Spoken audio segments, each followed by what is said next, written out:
how is it sold? How is the preservation of the market philosophy, where everything is for sale, preserved? Where is the exchange? If money isn't created out of debt, where does the value come from? Because that's really what the debt is. It's a parallel value that's extracted. How do you buy money without money, aka debt, in other words?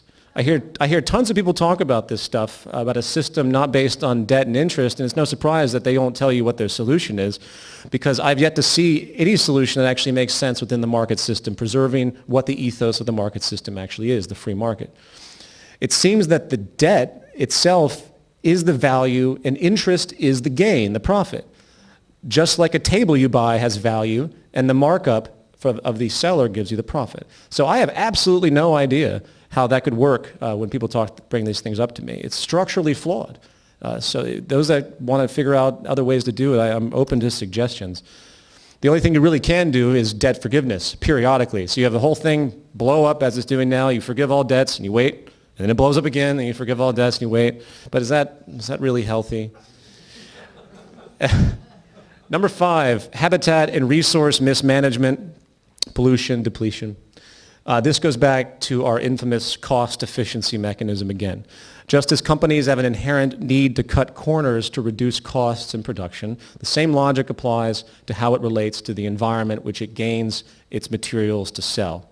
Not to mention the waste protocols and pollution and environmental neglect that is ongoing. These are literally always based on saving money. And while they might seem morally objectionable in the short term, in these ethical arguments that keep coming up, they are just extensions of the same motivation. And I could give you all sorts of examples where pollution and depletion are being utilized without anyone thinking about the corruption. They just seem normal. If it's rewarded to save money, if it's rewarded in the system and it saves you money, it's going to be done in some form, no matter how many laws you make. It's just a matter of degree. If you want to stop environmental abuse, you must make sure that there's no reinforcement for it. It's that simple. That's how basic operant human conditioning works. The competitive market economy reinforces these things, and there's simply no escape when people are competing. It's just going to keep happening. You can call it greed, which is a common term we hear, the greed of this and that, and the greed to not want to dispose of things correctly because they want to save money. But that is, again, a degree of the same flaw. It's not just greed. Greed doesn't really exist in its own pocket. It's just an exaggeration, an extreme of the very underlying psychology that's at work here. And finally, we get to the crux of the whole issue. What defines our system? If you really think about it, we live in an anti-economy. The word economy means management of a household. It means to be strategic in how we use our resources and take care of the habitat. It means we need to be conservative and limit waste. Is this what our system does? Last I checked, the entire global economy was based on the need for constant consumption. The more turnover, the better. The more goods bought and used and trashed, the better. The entire basis of this system is consumption, and the only reason that any of you have a job right now is because somebody is consuming something that you're working with somewhere, whether it's a service or whether it's a good you produce in a factory. There is nothing in the incentive built into the structure of our economic model that seeks to preserve or create the best, long-lasting anything or resolve problems. To put it into a sentence, preservation, efficiency, and sustainability are the enemies of the market system that we share.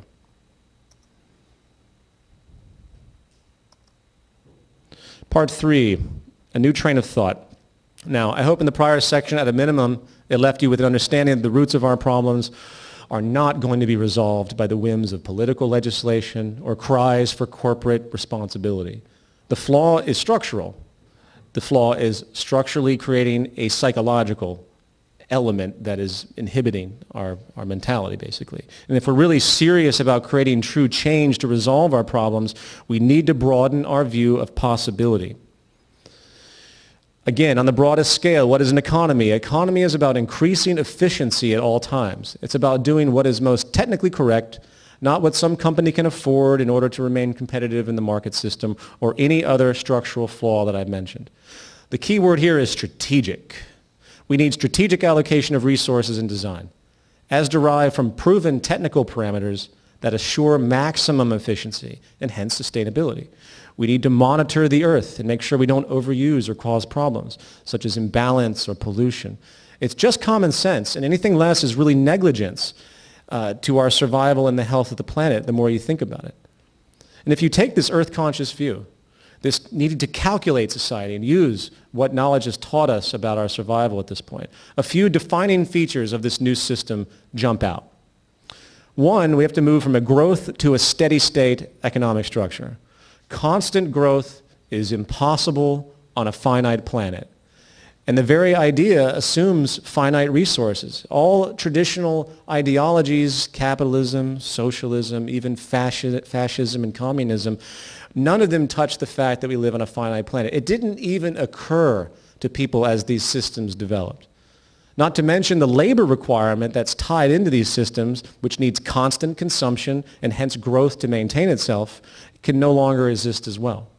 So we have to figure out a way to stabilize our system through strategy. Likewise, we need a collaborative system, not a competitive one. Optimized design and strategic scientific use of resources can only be done through a systems approach, as Jason pointed out earlier. If cost efficiency is in play with competition, you're always going to get inferior things and you're always going to have problems. We live in a world that is very dysfunctional when it comes to proprietary invention. We have this rapid increase of technology and information and everything else, and we have all these corporations fighting to maintain their propriety, therefore their market share, and they're not really sharing information. So how many times do your computers crash? You know why they really crash? It's because they're built out of things that come from all over the place that are not really tested. They're not really engineered to work together, and that's where the majority of, say, computer destabilization comes from. Softwares that are created by one company that are not fully tested in compatibility with other softwares, and you constantly have these issues. People often give me the grievance. They say, well, we don't want computers to do things. I mean, computers are so fallible. My computer crashes all the time. The reason your computer crashes is because no one's working together. If you get all the high technicians out there that are dealing with computer technology and you get them to actually work to create a system of interaction that can create the best and test it out, you will see incredible redundancy and efficiency and integrity emerge with these systems that we don't have now. The real market is the market of ideas, and ideas must be shared. The group mind must come in, and everything that's happening in the market system fights the group mind. It wants to steal parts from the group mind and exploit it on another part of the group mind. It's obnoxious. 3, we need a designed industrial system, a system that's literally taking into account, as Jason pointed out as well, resource allocation, dynamic equilibrium, and strategic design. The dispersed haphazard system we have now, such as globalization, where we use slave labor here, take component parts over to China, get them assembled there for even less cost, and then we move them around and we assemble them in some other place, and then eventually export them to the United States where they're sold. This is completely insane. Unfortunately, again, that's what this system demands. It's constantly seeking ways to save money, not be truly economically efficient, which means relating to the resources, reducing energy, creating more efficiency. It's really anathema if you think about it. If you want to take care of the human population, stop wars and exploitation as well, a systems approach to earth management is required. And 4, which I'm going to stop on this one, is automation, as I talked about before. And this falls under the kind of the distinction of strategic design. Not only do we design consumer goods to be as efficient and long-lasting and updatable as they can, the very design of the production methods themselves need to be equally as strategic to maximize accuracy and output. This is how, in part, we can create an access abundance on this planet. Does that mean that it's an automated utopia and no one ever has to do anything? No. Human obligation would be more in organization of these systems to oversee them for whatever lack of integrity might exist. And really, you're only going to have a small fraction of the population actually engaging this. And people often say, well, wait a minute, who's going to pay those people if you don't have a system based on money and turnover and market? Well, I don't know. I'd be perfectly happy to oversee a system I knew that was going to feed and take care of me, stop war, cause social stability, create abundance for the Earth's people. Do you really need that incentive of reward in that superficial way to contribute to society? The glaring answer is no, if you actually analyze all the other subcultures that have existed historically throughout this planet that were not so caught into this false incentive notion. Now, I'm going to basically stop here, but as I've denoted, this is basically a resource-based economic model that Jason pointed out earlier. This is just some of the attributes that comprise that issue. And the Zeitgeist movement basically exists as a group that's trying to get these ideas out there, to expose the fundamental flaws of the system, to get the world to learn to work together, sharing a common value set, which is a value set that's undeniable. It doesn't matter what your religion or creed or anything relates to your political philosophy. If it's not technically based, if you're not actually orienting technically, which is really the beauty of where science has led us at this point, then you're not really associated with anything at all. There is an underlying basic logic that all of humanity needs to share with respect to how they live on this planet, and given that logic, we can devise a ground-up approach to how the system would actually work that is almost completely self-evident as knowledge moves forward. So, the term Zeitgeist is defined as the general intellectual, moral, and cultural climate of an era. To change the world, you have to change values. The real revolution is a revolution of values, isn't it? It's a revolution of thought. And until we get everyone on a plane to share a basic common value set, I hate to be dramatic, but I say we're all doomed, you know, because the advent of technology and everything that's happening right now, this destabilization on the horizon, could easily lead to increased problems that far exceed our ability to problem solve. There is a point of no return, I think, that can exist. So that's why the movement's global, 1,000 chapters across 70 countries, and it's not a matter of engaging or joining or anything like that. It's a matter of understanding and communicating to your fellow man what's right. The institution itself, the Zeitgeist movement, is irrelevant, just as any institution is. What is an institution? It's a foundational set of ideas, and those ideas have to change, and they have to adapt. So I hope this gives some insight to you as far as values and maybe jogs some interests, and I thank you for listening.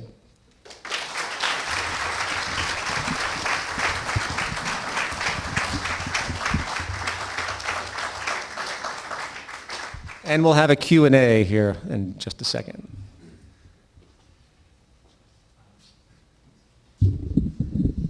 And we're also going to try to warm it up in here a little bit. I don't know about you, but I was sitting down front here and waiting for my jacket. So, we're just going to change things around a little bit. We have a wireless microphone, and for those of you who may not know, we are webcasting live tonight. Our webcast camera is up there if you see a little red light going.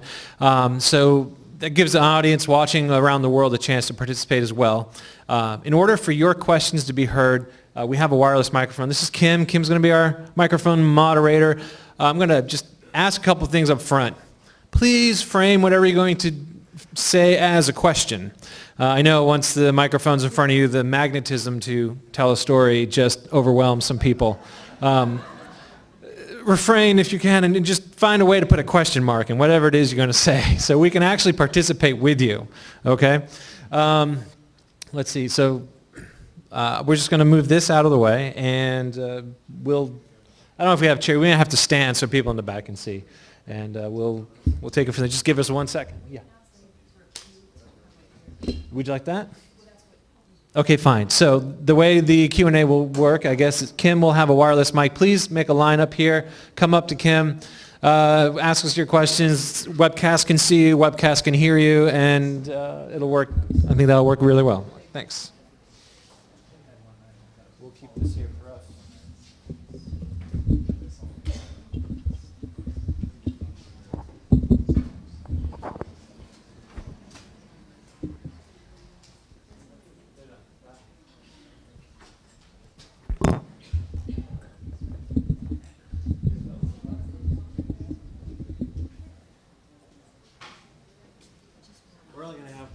The one mic, PJ. Yeah, for us.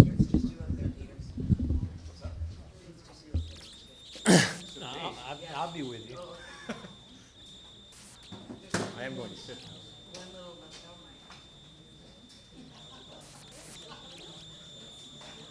Let's do this. We can share the mic. We'll share the mic. You don't have to. You don't have to.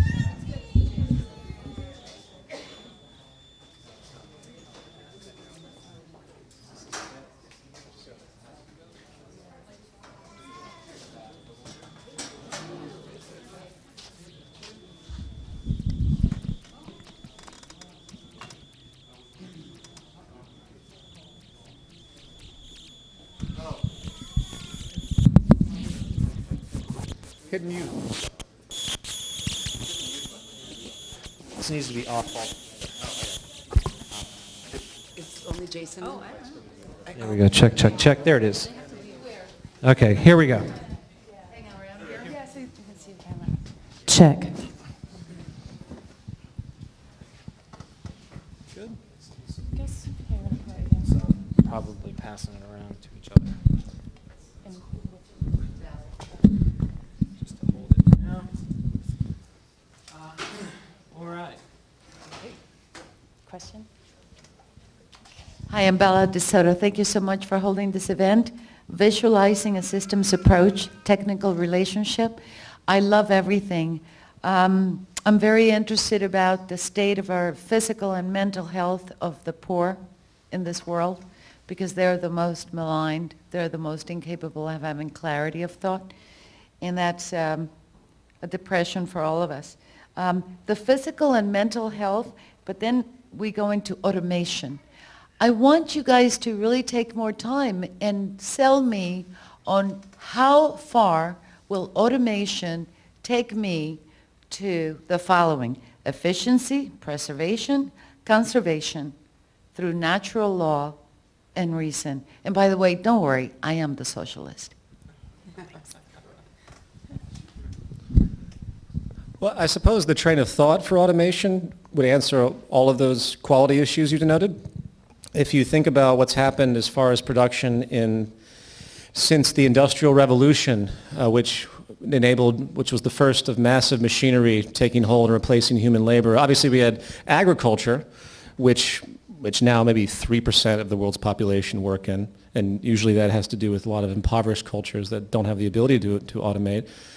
In fact, let's start with there. The ability to produce has increased exponentially. The amount of grains and food, it's outrageous how much is able to be produced now, even with just arable land. We're not even talking about, say, vertical farms and all these new advanced technologies with aeroponics and hydroponics, which kind of build into the equation of really this evolution of technology and its application to create things. So it's not just the automation of labor, it's the use of technology to actually improve the systems that generate.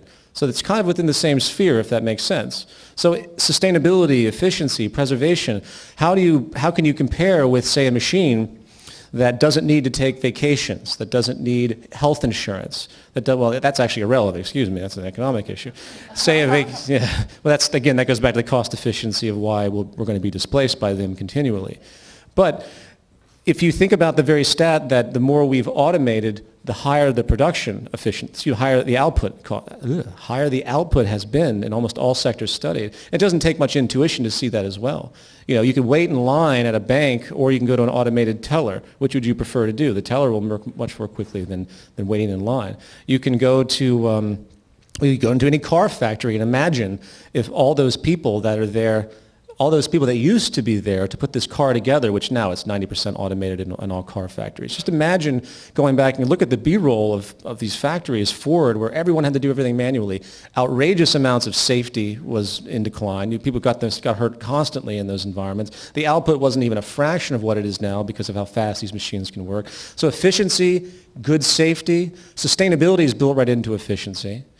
So it's a broad scheme. And I would say that if you can think of a way to counter the argument to say that mechanization and the use of technology isn't efficient, isn't sustainable, isn't preserving, because think about preservation. It's a preservation of energy, really, in most levels. It's preservation of time because of how fast and clean these machines can operate, and they're only getting better.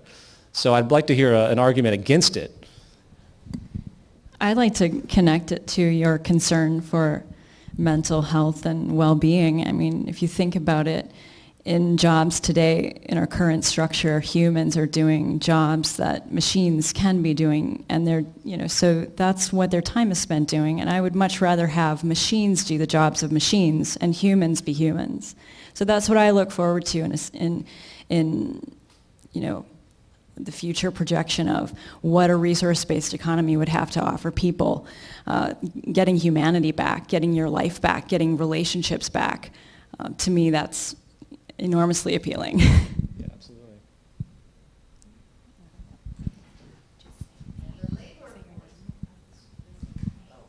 The labor force gets displaced. The labor force doesn't exist. The system has to adapt where there isn't a labor force. There are people that interact with the system. There will be people that do things, as you would say, but they're not being rewarded financially for it. They're being rewarded by the fact that they're actually contributing to something that benefits them. They're putting into the system and they're getting out of the system. And I think, say for example, you had a city, say Los Angeles, and it needed X amount of people to engage and keep this system going. Say, for example, people monitoring vertical farms off the coast of Los Angeles, desalination plants, taking water to go to aeroponic vertical farms, producing all the food almost completely automated for all of Los Angeles, which could be done today if we wanted it, for free because it'd be so efficient. The supervisors in that circumstance could be rotating. You could have one person working 1 hour and then everyone else working the other hours. It could be very easy. And I think people will step over themselves, frankly, to contribute to this system. Got it.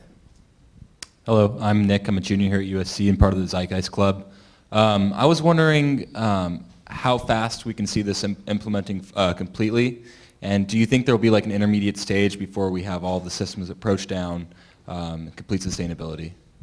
Well, if you were to think about it as far as what's happening now, everything's against the system. There's nothing in the mechanisms of the system that we have now except for its consequences.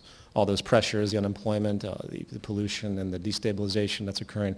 Those are forcing us to think about something new, but no one in government or no one is actually contemplating such a rational, practical solution at this point. It's completely practical what we advocate. It's absolutely logical. It's impractical from the standpoint of the current establishment. So I have no idea, but Jason, you want to jump in there?